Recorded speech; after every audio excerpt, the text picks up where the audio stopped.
In the primitive forests of Malaysia, a white man slowly removes the clothes of an indigenous girl. After a night of intimacy, the girl becomes the colonizer's dictionary lover. In the British colonies of the last century, there was such a regulation. In order for British officials to learn the local language, they would select a young and beautiful girl from the indigenous people to accompany the newly arrived officials, besides taking care of his daily meals and living needs. This also included fulfilling certain physical needs, until he completely learned the native language. The selected girls were called dictionary lovers.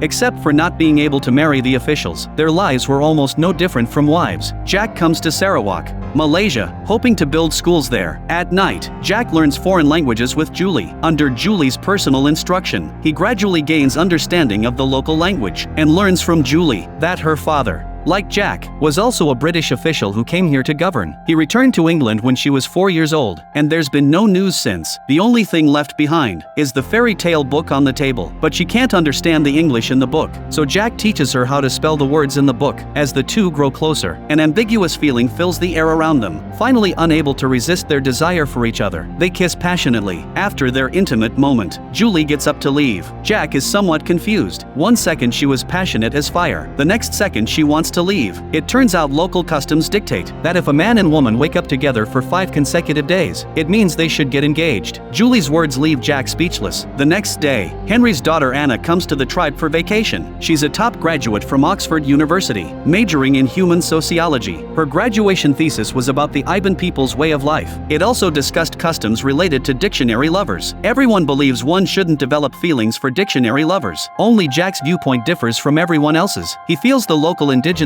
people should also be respected, but Henry tells him this absolutely cannot happen, because once feelings develop with a dictionary lover, it would affect their ruling position locally. After the argument, everyone parts on bad terms. Jack can't wait to find Julie, perhaps only with her can he feel a moment of peace. With Julie's help, Jack gradually learns the local language. He also gradually becomes competent in his managerial role, resolving some local conflicts. Two families have a dispute over land division. Jack proposes a solution, which is to have the two families compete in a tug-of-war. This seemingly hasty solution is highly praised by the local indigenous people. The losing side never raises objections again. In the following days, Jack's feelings for Julie become more firm, but because of Julie's status, they can't be together forever. He asks Jack where they plan to elope, but Jack hasn't prepared to run away at all. He naively believes he can change everything, promising Julie he'll convince Henry, but things aren't as simple as he thinks. The British government absolutely doesn't allow marriage with colonial women, and he's not the first person to have this idea. Henry back then was just like him, and it even led to tragedy. He warns Jack not to follow in those footsteps, even threatening Jack with murder charges. Meanwhile, Julie's situation is also dire. She's forced by the tribal chief to choose a husband from the tribe, otherwise she'll be put to death. When Jack finds her, Julie has already been locked in a cage. Julie can't bear to let Jack carry the burden of being a murderer, finally chooses to compromise. Thus the two lovers are forced to separate.